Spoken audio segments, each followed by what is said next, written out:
আসসালামু আলাইকুম আমার প্রিয় ভিউয়ার, সবাই কেমন আছেন? আজ আপনাদের জন্য নিয়ে এসেছি ডিমের কোরমা। তো ডিমের কোরমা রান্না করার জন্য প্রথমে চুলায় আমি একটি প্যান বসিয়ে তাতে কিছুটা তেল দিয়ে সিদ্ধ ডিমগুলোকে ভালোভাবে ভেজে নেব। একটু ভেজে নিতে হয়।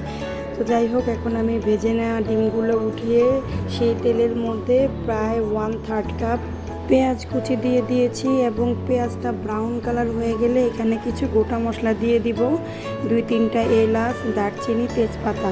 তো তারপরে পেঁয়াজটা একটু ভালোভাবে ভেজে নিয়ে এখানে একটু সামান্য পরিমাণে পানি দিয়ে দিব। তারপর দিয়ে দিচ্ছি এখানে পরিমাণ মতো লবণ। এরপরে দিয়ে দিব বাটা মশলাগুলো, 1 চা চামচ রসুন বাটা, 1 চা চামচ আদা বাটা, 2 টেবিল চামচ পেঁয়াজ বাটা, 1/2 চা চামচ মরিচের গুঁড়া, 1/2 চা চামচ ধনিয়ার গুঁড়া। তো দিয়ে মশলাটা খুব ভালোভাবে কষিয়ে নিব। অনেকক্ষণ নেড়েচেড়ে মশলাটা কষানোর জন্য আবার একটু পানি দিয়ে দিব। পানি না দিলে নিচে মশলাটা লেগে যাবে।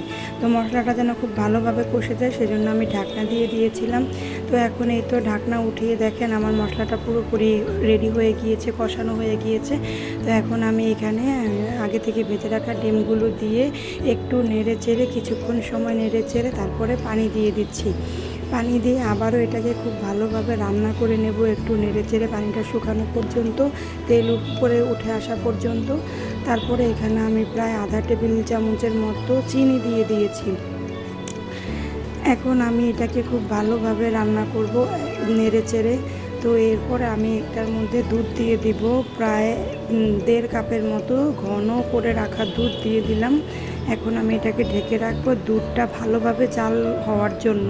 তো এই তো ঢাকনা উঠিয়ে আমি খুব ভালোভাবে নেড়েচেড়ে দেখছি যে দুধ দিয়ে যে ঝোলটা দিয়ে দিলাম সেই ঝোলটা গাঢ় হয়েছে কি না, একটু ঘন হয়েছে কি না। তারপরে এখানে আমি প্রায় আধা চা চামচের মতো জিরার গুঁড়ো দিয়ে দিয়েছি, কিছু কিশমিশ আর কয়েকটা কাঁচামরিচ দিয়ে দিয়েছি। তো এই তো মোটামুটি আমার রান্না কমপ্লিট হয়ে গিয়েছে। এই তো হয়ে গেল আমার ডিমের কোরমা।